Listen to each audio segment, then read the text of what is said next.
What's the first part that happened? I can't remember. Me either. That's why the first note I wrote was, is this the first note that I wrote? Yeah, I said, Strain requests Vanessa to tell him I love you, Daddy, over the phone while he pleasures himself. And I thought that was so weird. Gross. Yeah. I thought it was interesting when she was at work and she said there was like a younger girl and this guy, at her work too, like a coworker, and this guy was trying to talk to her and the girl was like, oh my gosh, how do I get out of this? And then Vanessa says like she tried to look like a hag because then men don't bother as much.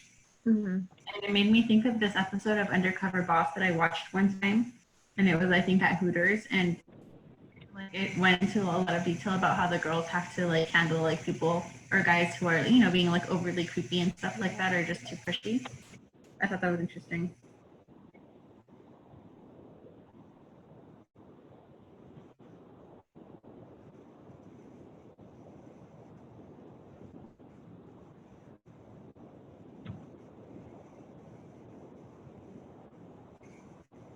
my God, I hate that I didn't really put notes because I highlighted this thing and then I put, what if she's doing the whole keep your enemies close thing? But I don't know what I was thinking. With Strain, right? Maybe that's why. Yeah, which, because she keeps going back and forth saying like, yes, I was abused, yes, I didn't like this, yes, like, she didn't give consent kind of thing, you know? And maybe that's what I meant by that.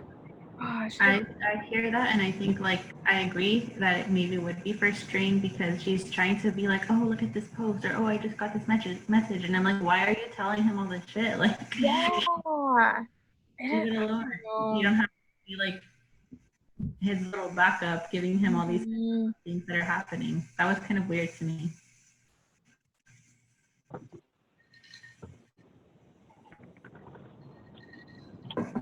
Like I wrote a quote that she put. She's like, it's strange to know that whenever I remember myself at 15, I'll think of this.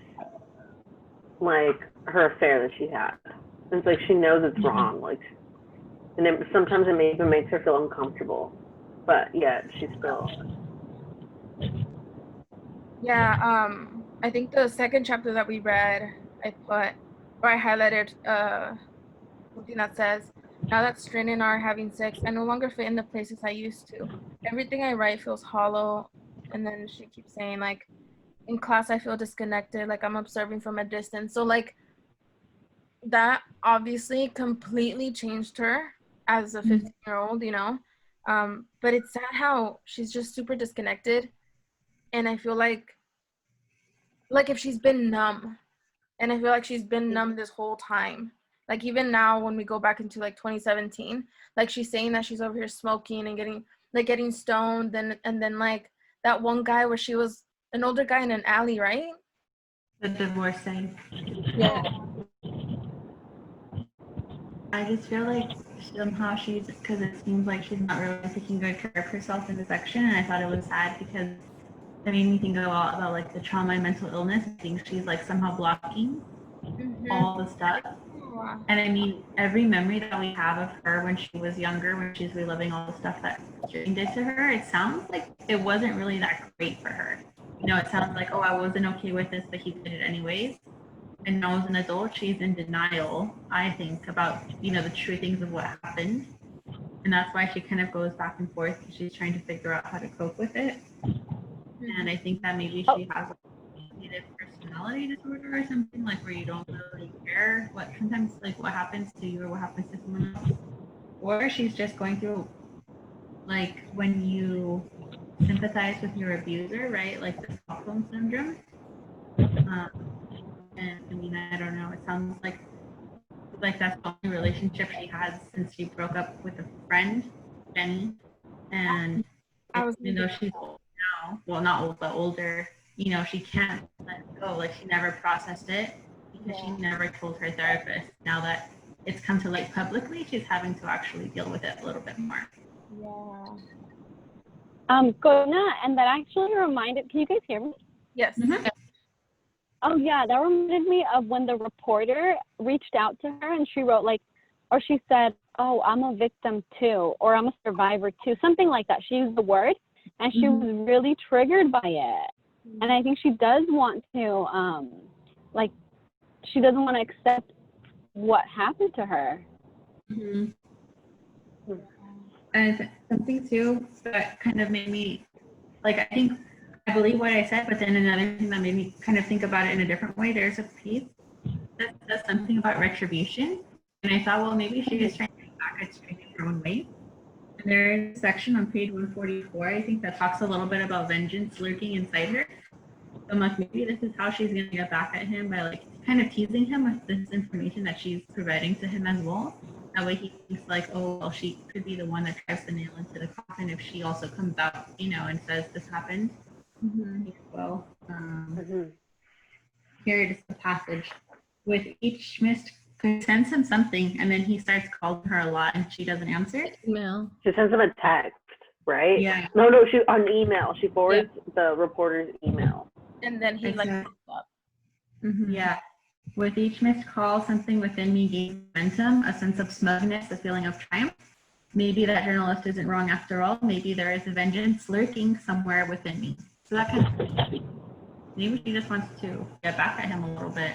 Yeah, and I think that's why I had that feeling, or I wrote that whole thing of like, okay, maybe, she keeps saying that, oh, it was her first love, or like she really liked him, or thought she did, but in reality, she's just keeping him close, even though they like, she doesn't really have a relationship with him, Let me get my Rico.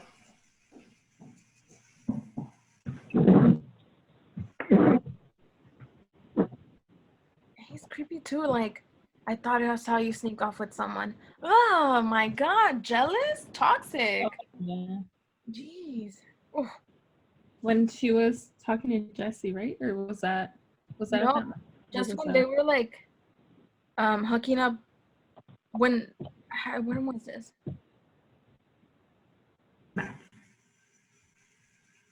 Oh, where it says like strain starts appearing everywhere. I know I'm being surveilled.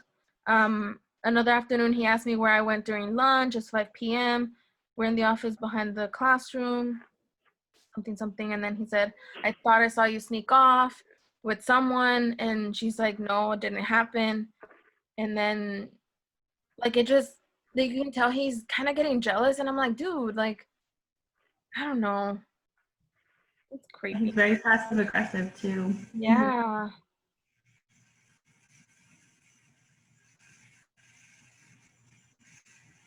Did you guys catch the part where it says like Strain groomed the girls?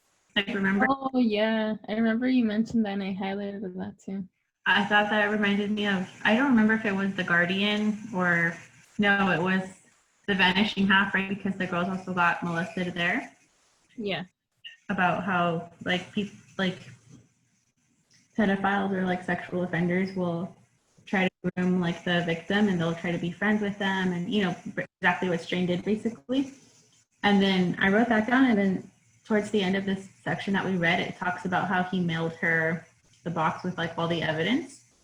And it was so creepy because, like, I'm telling you, those criminal shows I watch, it talks a lot about both murderers and sexual offenders taking trophies, and with each trophy, like, they use that to like relive whatever they did basically. So if like someone and I keep the knife, or I keep like a piece of a shirt with blood on it, and then I'll look at it, and then I'll try to like relive that experience to get the endorphins or the high or the adrenaline. And I thought that was just super creepy, as well as the possession of child pornography. Did you guys catch that? That's a big, like, Yeah. Where she was like, I have all these pictures, but it is child pornography. And I'm like, whoa, I totally I mean, every time it was happening, I was like, okay, I get it, but it never crossed my mind like child pornography. Like, I know it was bad, but once she said it, I was like, oh shoot, you're right. Not only did he do all these things, but he also took these pictures, which are yeah. It reminded. And who knows how many he was keeping? Like, what if there was a girl before her or after her? He probably have like these like boxes full of stuff from each girl. Like, he kept the pajamas. How weird. That's sick. Yeah. To me, that's what's gross. Like, it kind of reminds me of you, when he grabbed or like he I don't know if you all have watched You, but I think it's in the first season. He steals the panties of the girl. I forgot her name already. And he like keeps them in a little box with like, With her stuff. yeah, I think it was like little stuff that he took, like her old phone, like he phone. had. Yeah. Like he was smelling the underwear. Like I'm like, oh my goodness, you. Yeah. Another part too, that made me think like he's just so gross.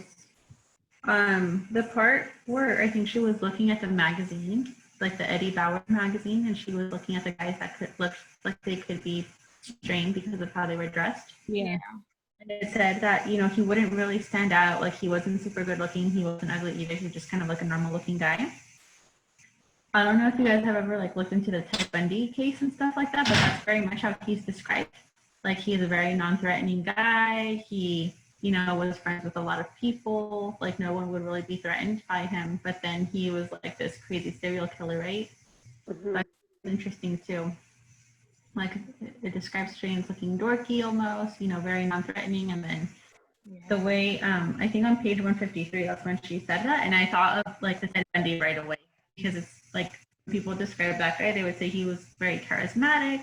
You know, no one would ever think that he would ever do anything wrong. And it just reminded me a lot of this. It's page 153, kind of in the middle. He looks like someone's dad, some nondescript middle-aged dwarf, mild as fuck, but then yet, you know, he still did this really bad stuff.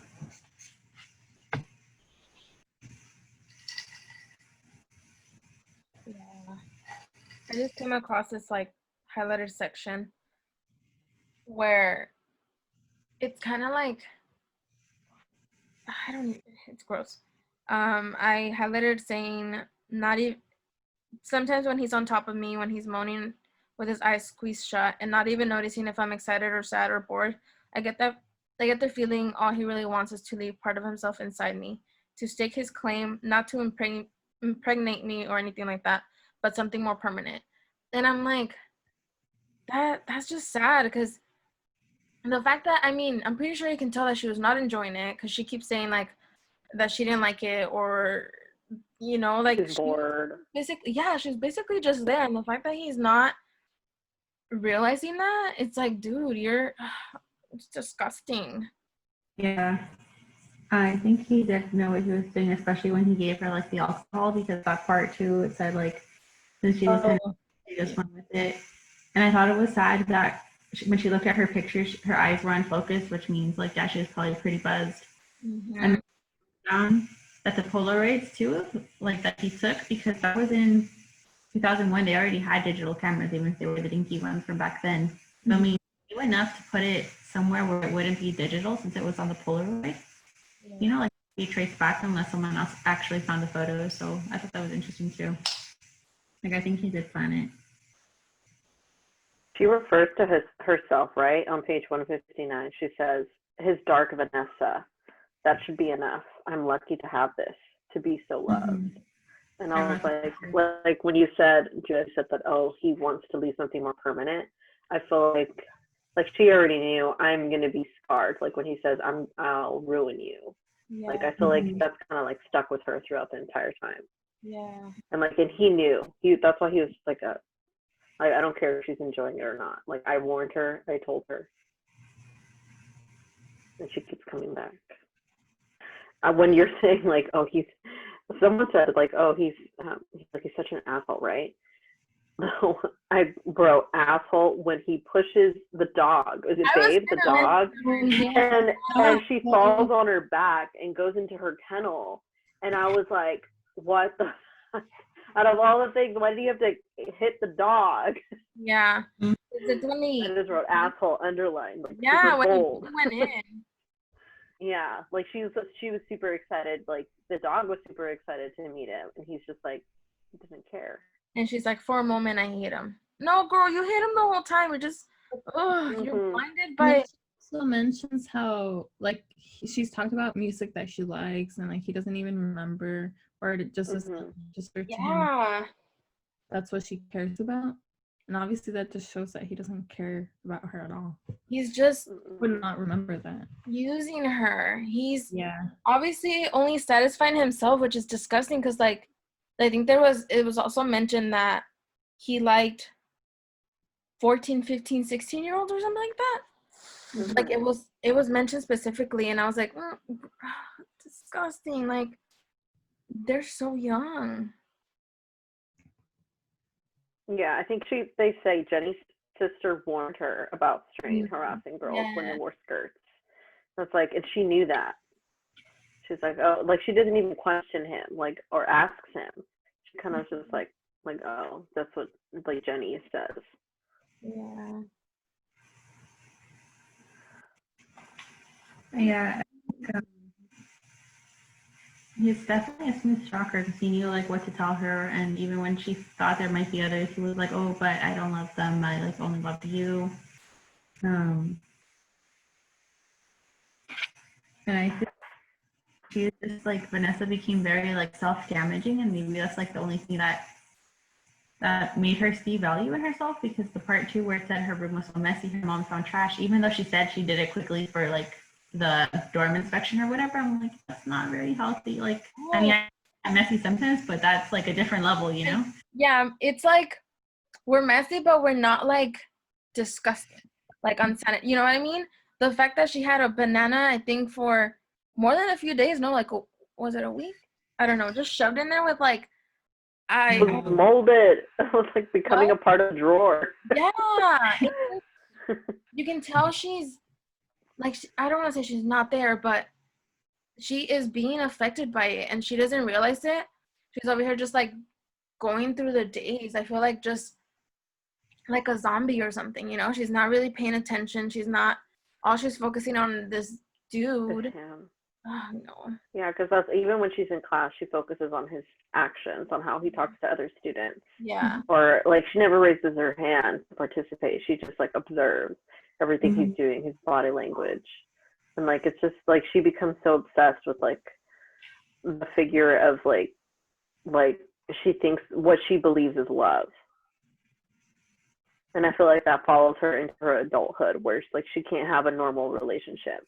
Like her one normal relationship, try to encourage her to go to therapy, and she's just like, It was. Oh, go ahead. No, nobody. No. I was just gonna mention. Remember how I said, I think in the first session, that I thought she was closer to her dad and not so much with the mom. I feel like there's a lot of like, we find out the relationship with the mom because she's like, oh, you never liked me, or you know, and like the fact that the mom is like, you scare me sometimes, you know that, like when they were going over like cleaning her stuff, and then when the mom kind of realizes what's actually going on, and I think that later then affects the relationship even more. It's kind of sad because then the dad is the one that ends up dying, and she's left with the mom, and the mom. With her mom. What was that? Yeah, she's stuck with her mom in a sense, right? Because because I can sense that they're just not, like, obviously the whole strain in her, you know, hooking up is where it all changed, and like the mom knows because she's over here trying to, like, I think she mentioned it too, saying like, oh, she's trying to have me go out like I'm a kid, but she's not, no sé qué tanto. And I'm like, that's just sad, because I feel like the dad is just brushing it off, like, I'm ignoring that happened, and the mom's like, dude, this is my little girl. She's been, you know, like there's just a different connection between mom and a daughter. That's already the dad is in denial like she is, though, right? Because he kind of, I mean, he doesn't seem like a super dumb person, so I'm sure he figured out what was happening. Then maybe that's like something him and Vanessa have in common, that they'd rather like not really talk about that and just stay like on surface stuff. Maybe that's why they get along. I think that might be it. I think the mom also feels obviously betrayed because, one, she didn't lie about the name of him. Like when she said, oh, do you have a boyfriend? It's like, oh, Jacob. That's his name, right? Jacob? Yeah, like, wait. And then, so she like figured it out instantly. That's just sad. And then the Polaroid, when it fell, and she was like, oh, so dramatic, right? And I'm like, that Do you think when it came to like before we get to like the whole her leaving the school, do you think like Strain kind of got to a point where like he just didn't care that he grabbed her aggressively right next to the van? Like anybody could have seen, but Jenny just so happened to be turning around and like witnessed it. Do you think he just like was just like up to his like over his head with like her immatureness that felt the need to like not punish her, but like when like you'd go to the grocery store with your parents as a kid and you're not paying attention and they kind of drag you towards like, hey, calm down. I feel like that's kind of what I envisioned. Yeah. When it's like, but like some like he's always been so careful about not always having her around, not talking to her a specific way, like hiding her.